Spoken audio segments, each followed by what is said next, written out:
Hello, everybody. Welcome. Thank you for joining us. If you want to turn your cameras on, that would be great so we can see your faces. Nobody's judging you. We just want to have a conversation. So if you want to turn your camera on, we would love it. We're going to talk tonight about sports psychology. So just to give you a little bit of a rundown of how the session will go, we will have some introductions and then we will go through some panel discussions. We have some prepared questions and then we will open it up for you guys. We may go into breakout rooms or we may stay in this main room, depending on how many students we have, what would be the sort of easiest way for you guys to get your questions answered. So we will do that about halfway through. All right. So let's go ahead and start with our panelists, and we will have them introduce themselves. And so the order that you guys introduce yourselves, if you could then answer the questions in that order as well. And I'll try to remember to also remind you guys. So, but if we can have Halle, do you want to go ahead and introduce yourself? Definitely. Hi, everyone. My name is Dr. Halle Gydesen. Should we go into backgrounds, what we do? Yeah, Yeah. can you tell us like what your degree Perfect. is, where you work? Yeah. Yeah. So I'm currently a sport clinician here at Arizona State.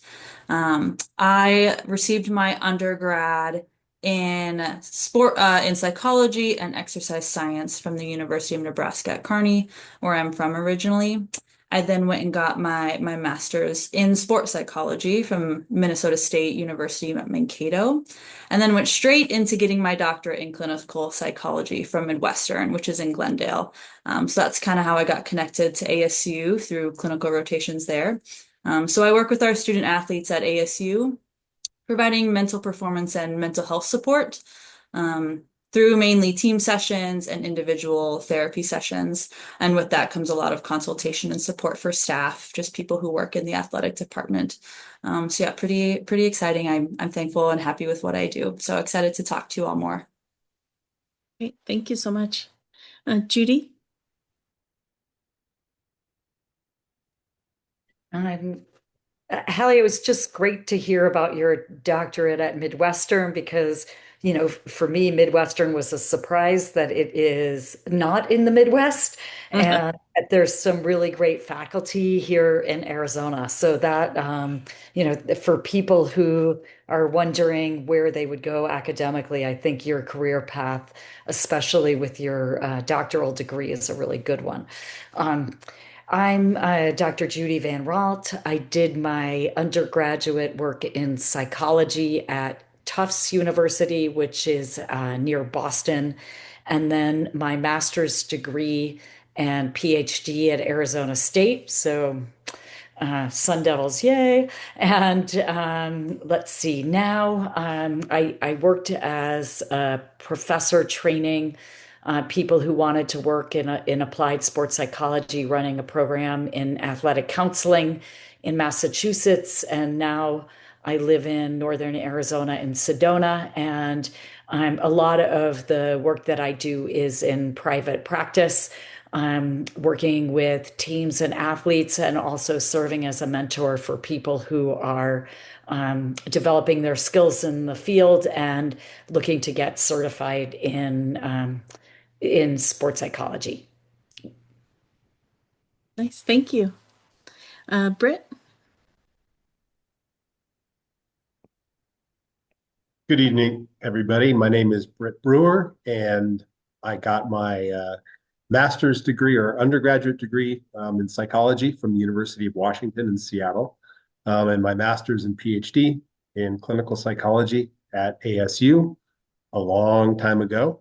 And although I retired recently, I worked for more than 30 years as a psychology professor at Springfield College in Massachusetts. And although I did retire a few years ago, I still have weekly Zoom research meetings with people doing sports psychology research around the world.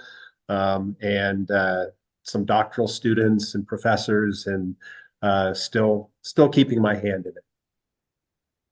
Nice. Thank you. And Katie? Hi, I'm Katie. I got my undergraduate degree in psychology from St. Mary's College in Indiana.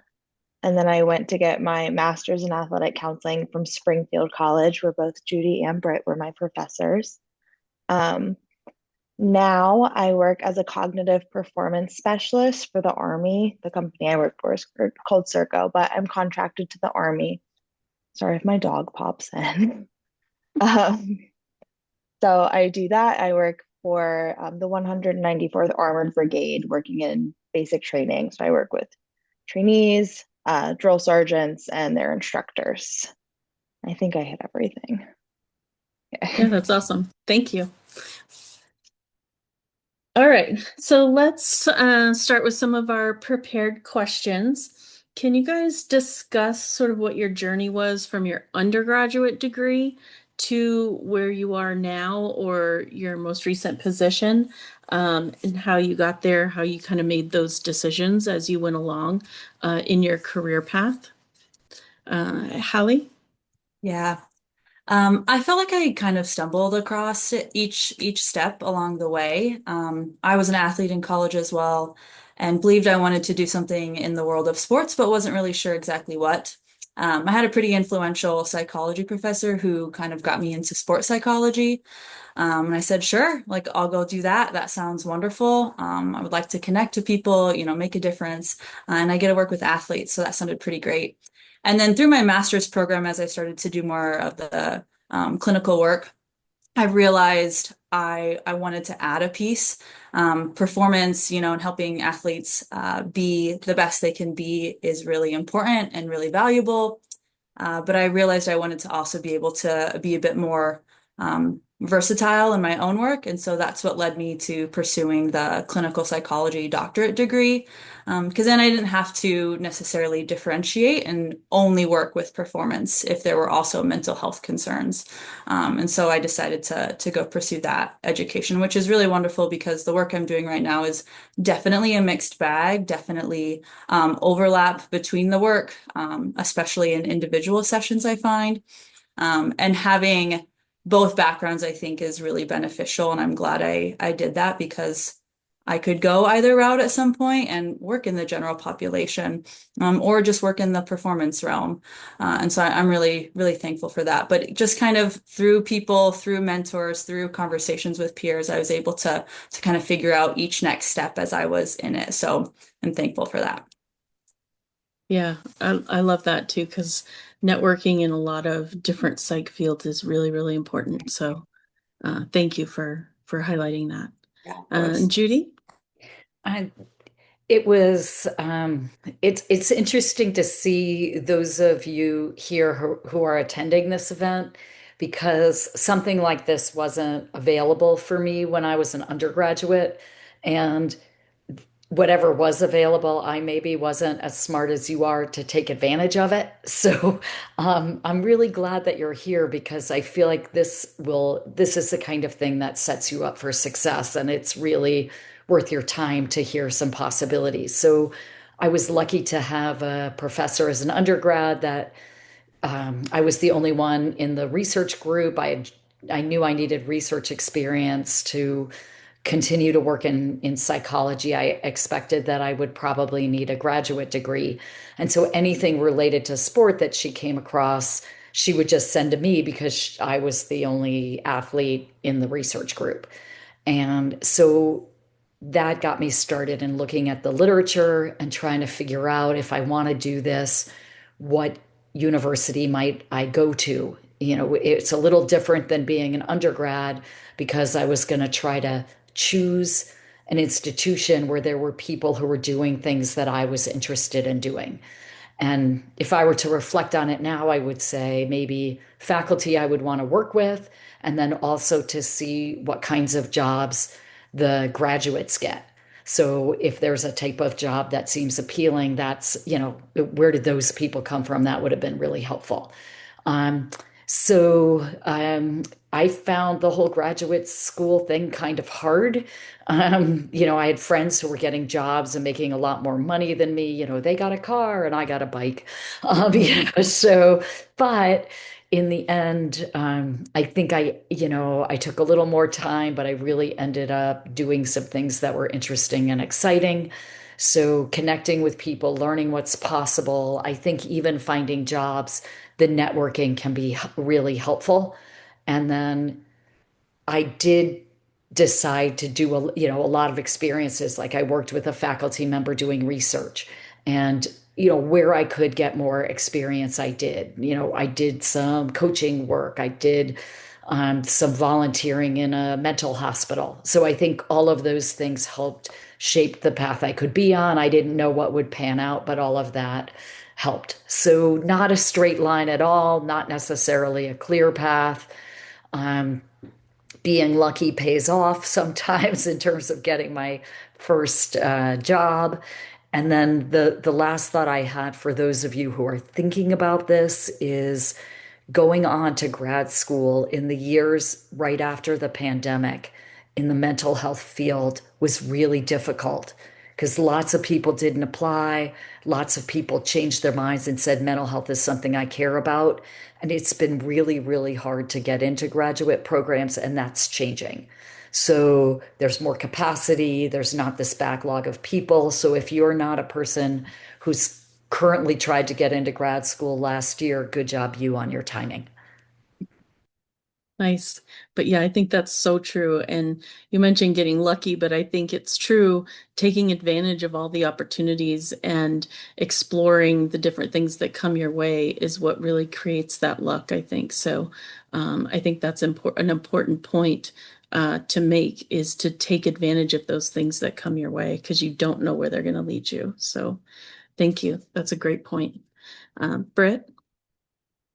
I perhaps had a more clear path. The summer before my undergraduate, I went into undergraduate, I looked through the course catalog book, which is now all online. There was no online back then. And read it pretty much cover to cover, looked at all the things, and I had been thinking I was going to do pre-law and then decided, I like this psychology thing. It looks like that the courses seem most interesting. And I'm also interested in sports. So maybe sort of like Reese's peanut butter cup, you got your chocolate, you got your peanut butter, and let's combine them. And as an undergraduate, I took advantage of every possible course I could take in a department of kinesiology, and there were a couple in psychology as well. Did independent studies, everything I could possibly do, and got a good piece of advice.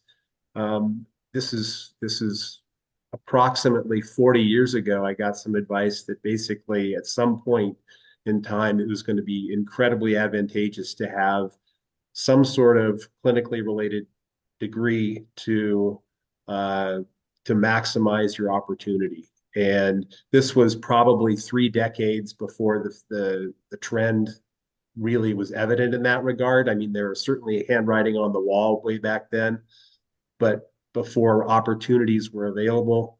And one advisor in particular steered me to ASU, which at the time had people in both psychology and in exercise science on the main campus, department that doesn't exist anymore.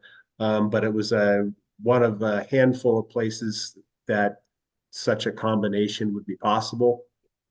And put all my efforts toward coming to ASU, and then didn't know what I wanted to do within the field, but knew that that was the field I wanted to work in. And then during graduate school, was taking a class on how to teach psychology as a graduate student, and got an opportunity to teach a few sections every semester of introductory psychology, Psych 101. And had the faculty member of the class that was teaching you how to teach talk about how you might want to consider an academic career because you get this thing called a sabbatical every 7 years. They think you're working too hard, and they can get a half year at full pay, a full year at half pay.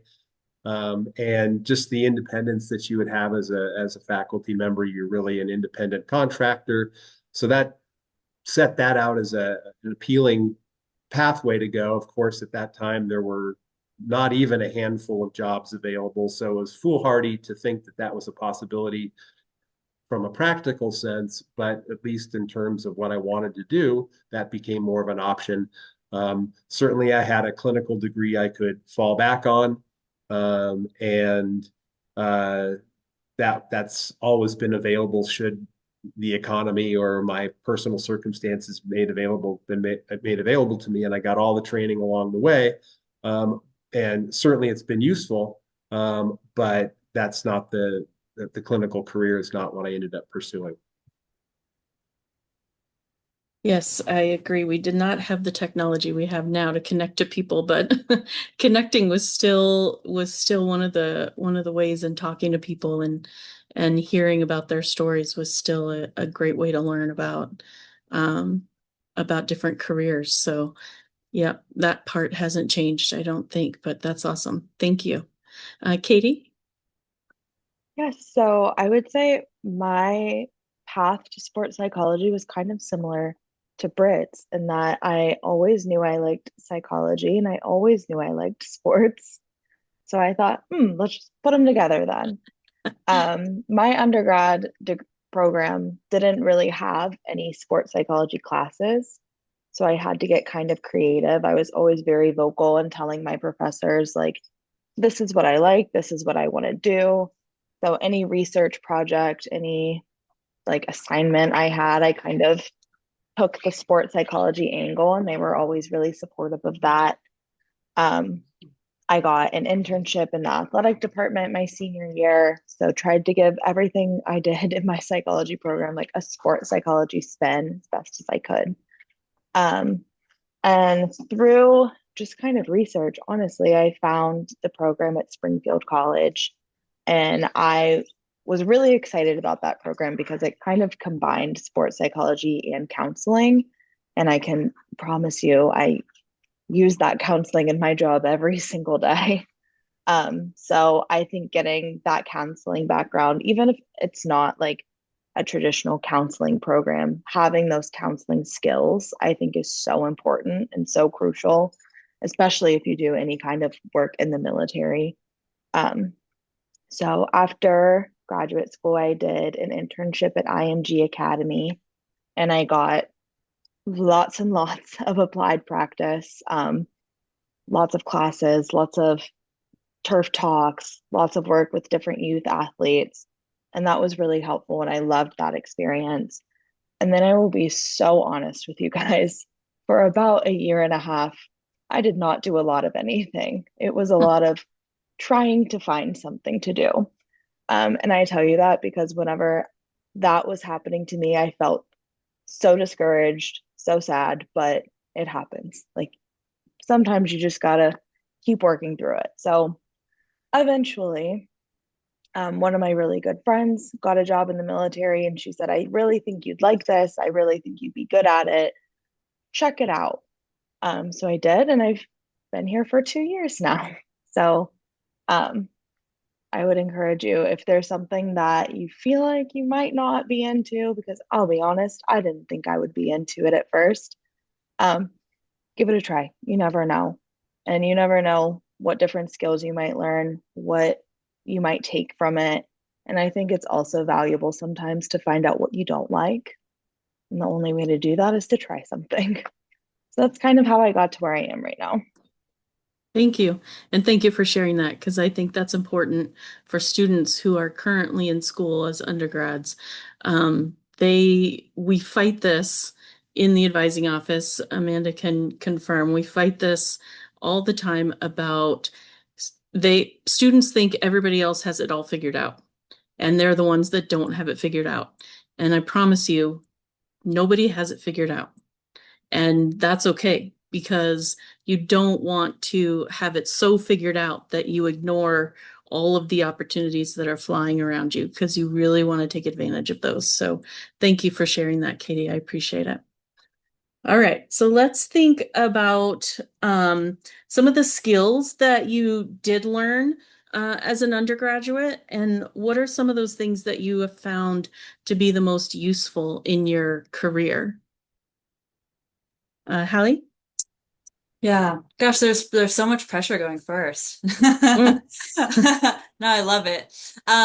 When I think back to my undergrad, it's hard to get there just because I spent so much time in graduate school, but I maybe not so much a skill, but I think knowledge from my undergrad, similar, I think, to the sentiment people are sharing already, is that we're going at different paces. I think I compared myself a lot to my peers at that time and not having it figured out, not knowing what I wanted to do, struggling in different ways, excelling in different ways to my peers. And I just realized like I get to go at it at my own pace, and I have different things that I might do well in, things I might not do well in. So I think I learned early on to try and not compare myself, which definitely was helpful in grad school because felt like a very similar experience of people are doing research in this area and people are gaining, volunteer or clinical experience in this area. And there's just so many different ways it can go. And you're going to get to where you want to go, even if it's not looking exactly like you predict it should. So definitely that sticks out to me from my undergrad. It's just learning early on. I can go at my own pace and trusting the process that what's meant to be will work out. Yeah, I'd say that really sticks out to me. Thank you. Yeah, it's hard to do sometimes, but you do have to trust that you're doing what you need to be doing, and the things where you're supposed to be you'll end up. So, but that's good. Judy? So to put a different spin on it, Hallie, I was thinking, oh, she gets to go first, so she doesn't have to worry about being redundant. How lucky, poor Katie. So it's just a perfect example of how our perceptions differ. Um, for me, I hadn't done research, so being part of a group that did research as an undergrad was really helpful. And I think it was helpful to teach me research skills that I used as a graduate student.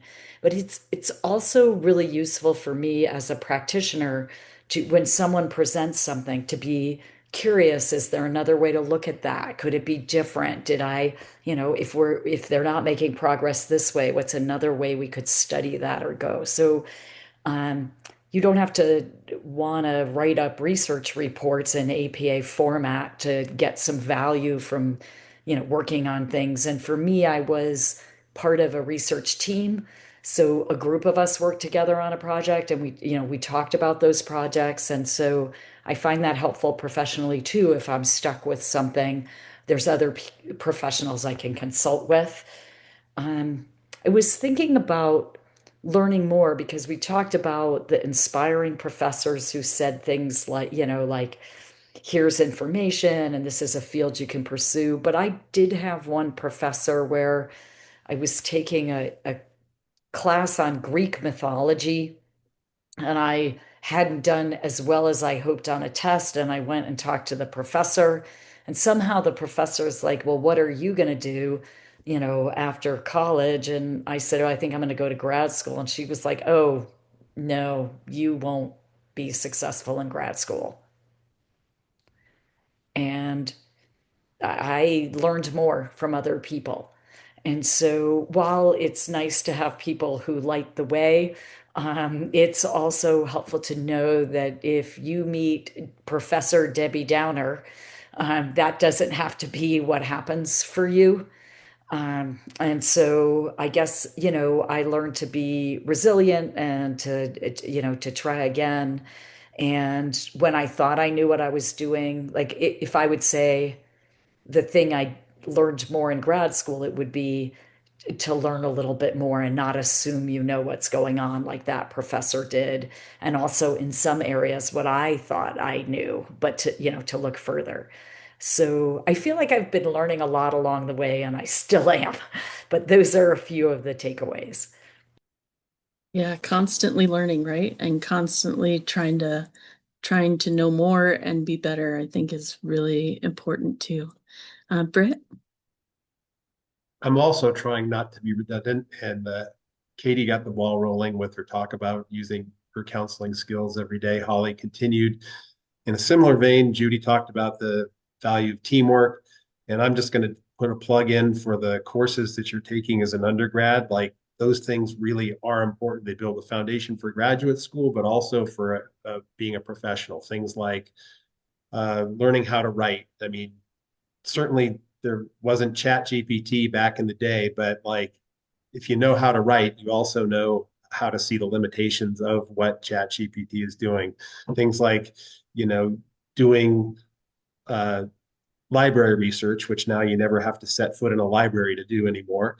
And that being able to synthesize and analyze those, knowing how to do that.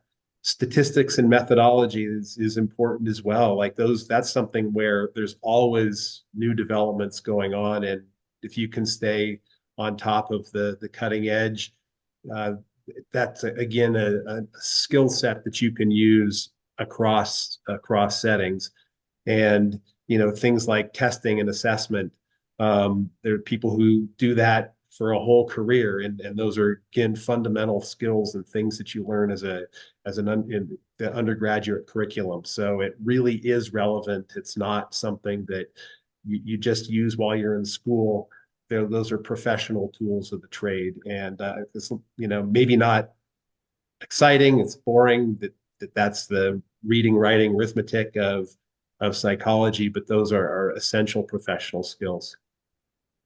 Yes, thank you, Britt. And yeah, so those classes, the 230 and the 290, the stats and the research methods, and neuroscience students, their 290 class, those classes are important. And thank you, Britt, for bringing that up because, yeah, we hear that in every alumni meeting that we do is that those stats and research courses really have been helpful for them. So those of you that are here, I know you want to get past them to get to the cool theory classes, but those are the foundations. So, Katie? Okay, I want to echo everything that they have said. So yes to that. Um, Something that I think I learned the really hard way in undergrad, and I honestly continue to learn every single day. I was a bit of a perfectionist in high school. I thought I had to know everything. I had, sorry if you hear squeaking toys. I thought I had to know everything. But I think through my undergrad, I learned like it's okay to not be an expert on everything. It's okay to ask questions and be curious and learn things. Um, and I think that's something I still do every single day. I certainly don't know everything about the military. I have 10 more questions today than I had yesterday. Um, so using the people around you, using the skills of the people around you to enhance the skills that you have, rather than feeling like you have to know everything and you have to be on top of everything. It's okay to ask questions. It's okay to take in new information.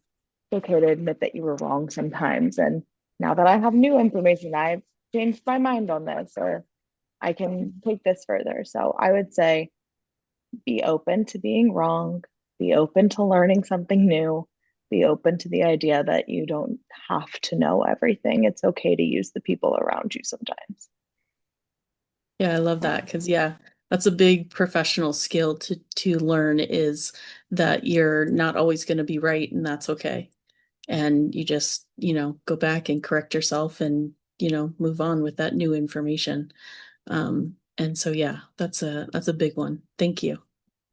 All right. So let's talk a little bit about what job prospects are like in the sports psych field, because you're all kind of in it in a little bit of a different way. So if you can talk about some of the job prospects or some of the positions, things that students can get with their undergraduate degree to kind of get their foot in the door, that would be great.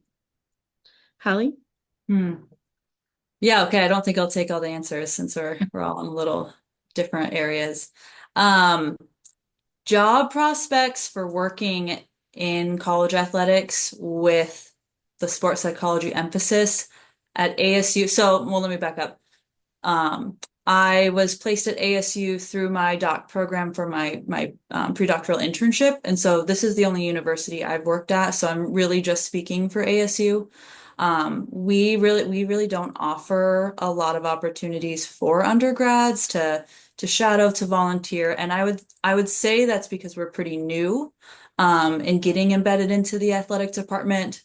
I'm getting well connected to other sport clinicians, athletic counselors in the Big 12.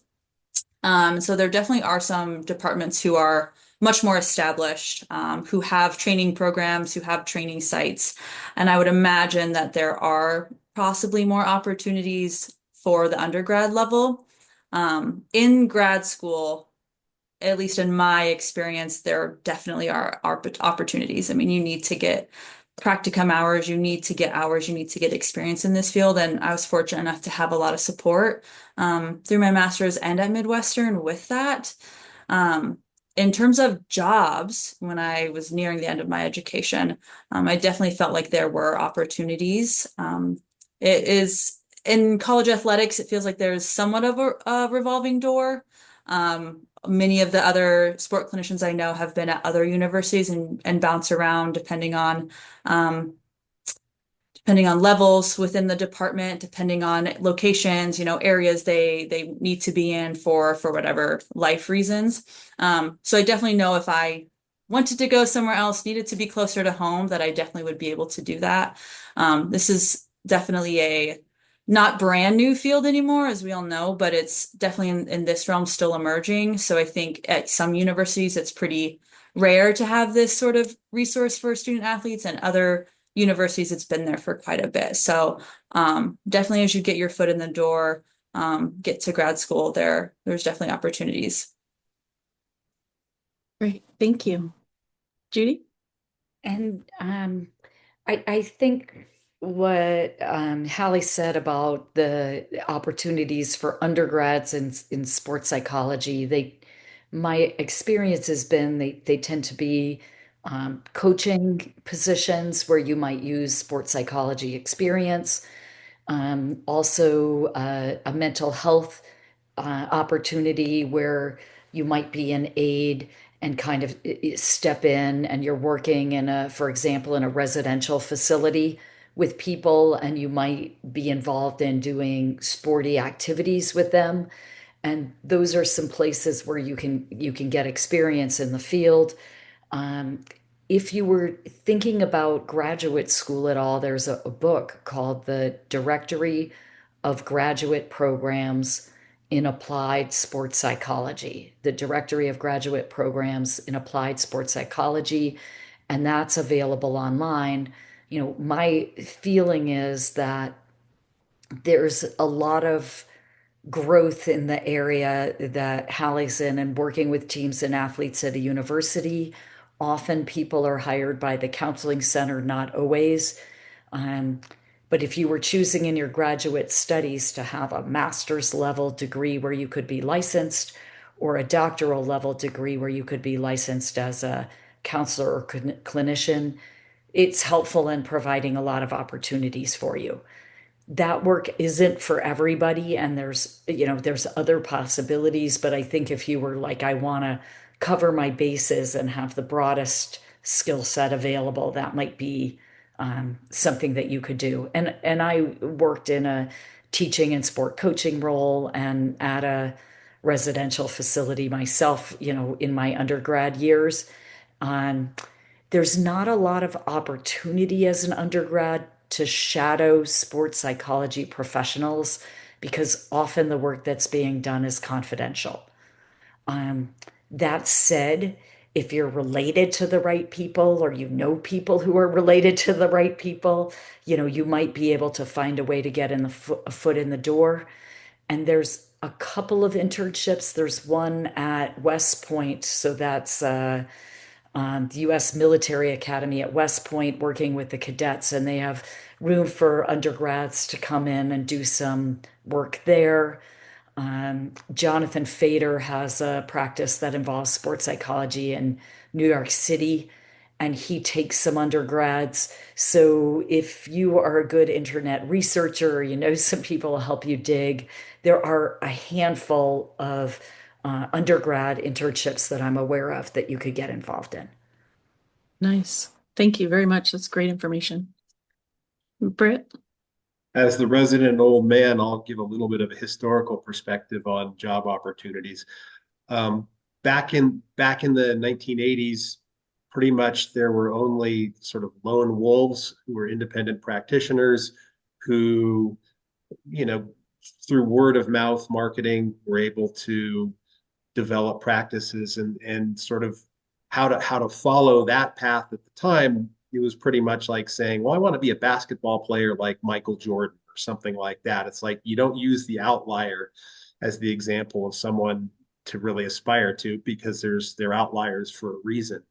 Um, and at the time, around the late 1980s, early 1990s, there were only about two or three uh, universities that had programs uh, that where there were practitioners, professionals working in the sports psychology field with athletes. Penn State and ASU. ASU had a program that was really a model, and it only lasted a few years. They cut the program, and uh, budget cuts, or a different athletic director came in and said this is superfluous. But ASU's was really, it had a single person, but who networked across the entire campus to get a whole array of professionals working together to enhance the psychological well-being of the student athletes. And it was internationally known, and then it was gone.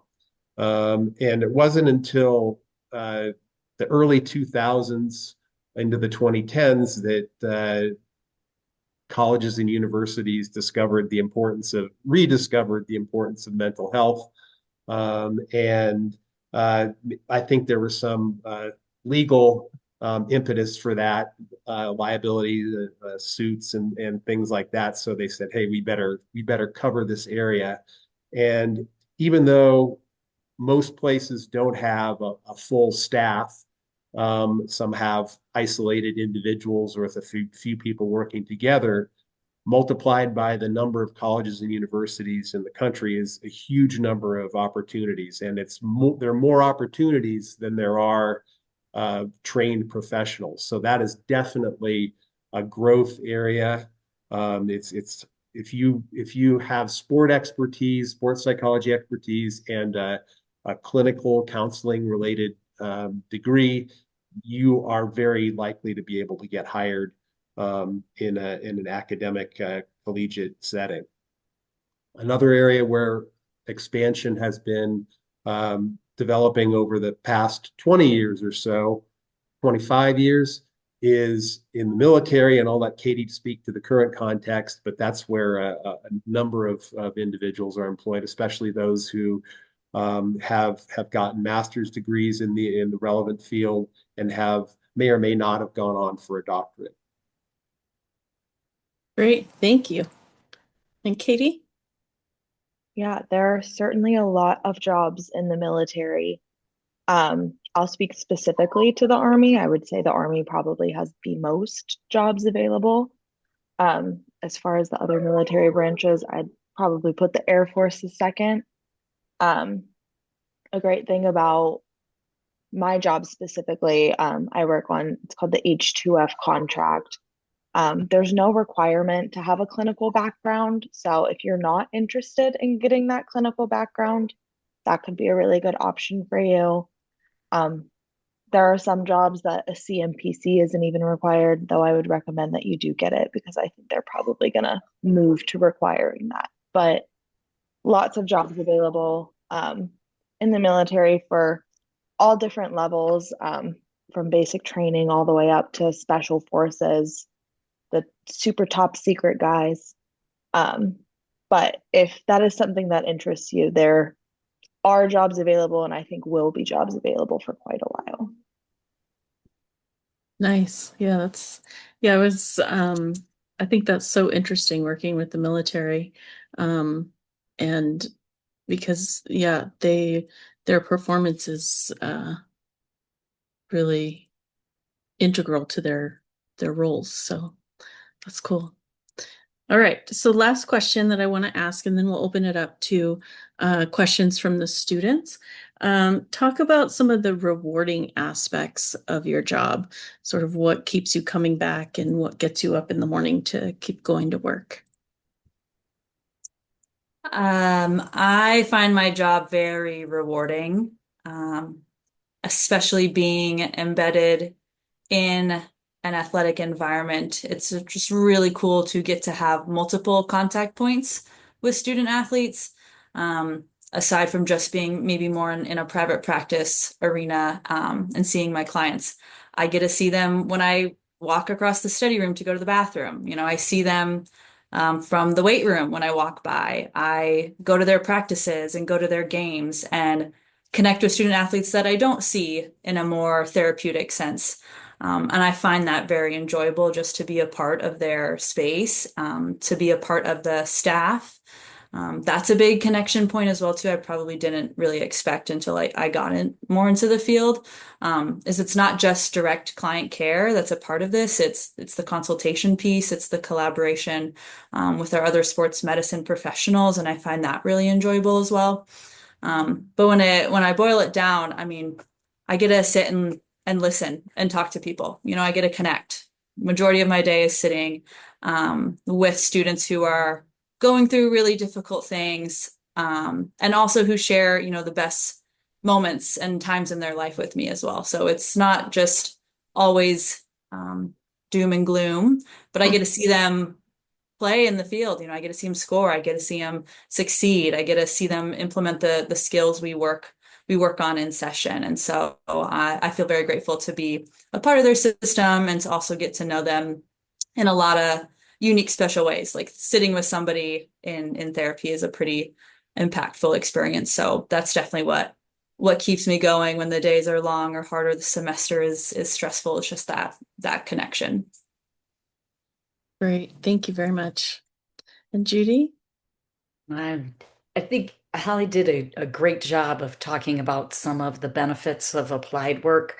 I found some of the fun things about working with teams and athletes is it's generally a motivated group of people. So, sometimes people are struggling with a problem, but they don't really want to change either. Because if you're depressed, it's not fun being depressed, but there are some benefits you get. You don't have to do stuff. You get kind of stuck, but athletes generally are motivated not to be stuck. And so it's exciting to see people grow and learn. I work with just a really wide range of people. So I've had a client who was 6 turning 7 years of age, because in some sports that's you've been at your sport a while by the time you're 7, and maybe you outgrow your sport when you hit puberty because your body changes. And then I've worked with athletes who are towards the end of their careers or master's level in just a diverse range of sports. So I love that diversity. I think I get better at what I do because I work with all different kinds of people. Um, so I feel like I'm always interested in learning and challenged. And then I also work with people who are developing in the field. So I feel like it's kept me up to date to know what's going on in the field. What are the challenges? What is the job market? So that's really exciting too. And talking about that, I put something in the chat about the CMPC that Katie mentioned, which is a certification in sports psychology to become a certified mental performance consultant. And I listed the organization ASP that's associated with it because it's something you can join as a student. And there's some nice conference and regional conferences and student related resources. So if this is a direction you want to go, the ASP organization is a good one. Great. Yeah. Thank you for doing that. That's awesome. Britt? I didn't work at a large research one institution like ASU where you have a pretty narrow range of things that you're able to do just because of the specific pressures. It's research is the main thing, and then teaching is often secondary. And then after that, there's not much of a life most of the time. Certainly people can have more or less success at carving out other things to do. But I was at a small college where I had an opportunity over my time there to do applied work with athletes. I had an opportunity to, of course, do lots of teaching and amateur stand-up comedy. Um, also, plenty of research opportunities, the opportunity to work on grants and entrepreneurial activities, private business, in sports psychology related video products. And also, I was a head college coach of the sport for 9 years. And just the fact that I was able to do all of those different things made certainly, it was all self-directed as well. I could choose to do those things. So there's certainly some essential job duties, but around that, there was a lot of autonomy and the ability not to have a boss. Certainly had a department chair and a dean and things like that, but really you're more or less an independent contractor and your time is largely your own. And I found that very appealing. And also, as Judy mentioned, the opportunity to work with people in an educational setting where people are learning and growing is really pretty exciting. You just see the potential and the opportunities, and it's ever new. Yes, thank you. I think that's an important point too, is students get sort of stuck in thinking about the big schools, and there's so much opportunity available at the smaller schools where they can really sort of branch out and make their own path, which is cool. So thank you. Katie? I would say definitely my favorite part of what I do is the people I get to meet. I work on a team with physical therapists and strength coaches and athletic trainers and dietitians, and not just like the soldiers that I work with, but the people that I work with are so interesting to me. And I learn something new every day, and I find out something new every day, and finding ways to connect nutrition with sports psychology, or connect stretching with mindfulness and all those kinds of things. Like that is so fun to me and so interesting. Um, and you like can't beat the people. I meet the coolest people in the world. Especially in the Army, people come from not only all over the country, but all over the world. I had two trainees in my office today. One was from Jamaica, one was from Germany. And getting to learn about them and their stories and how I can help them just like, get to dinner that day, because basic training is really hard and they're 18 and they're scared and they don't know what's happening. Boy. So finding ways to get through that. And I'm just never bored, which I love. I get to go out, I get to do things, I get to see people fire tanks, which I never thought I would do, and all kinds of crazy stuff. But I would say the people are the best, and I'm never bored in my job, which I love. Nice. Yes, that's important.